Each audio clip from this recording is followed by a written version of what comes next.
প্রবাসে আসছি ভাই, অনেক পরিশ্রম করতেছি।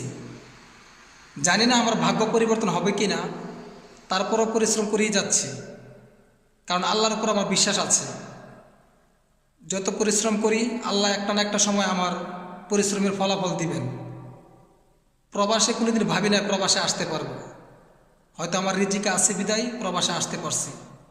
মধ্যবিত্ত পরিবারের সন্তান আমি, আমার বাবার কোনো কোটি টাকা সম্পদ নেই যে আমি চাইলে কোনো কিছু করতে পারবো। মধ্যবিত্ত পরিবারের সন্তান আমি, পরিশ্রম করে যাচ্ছি।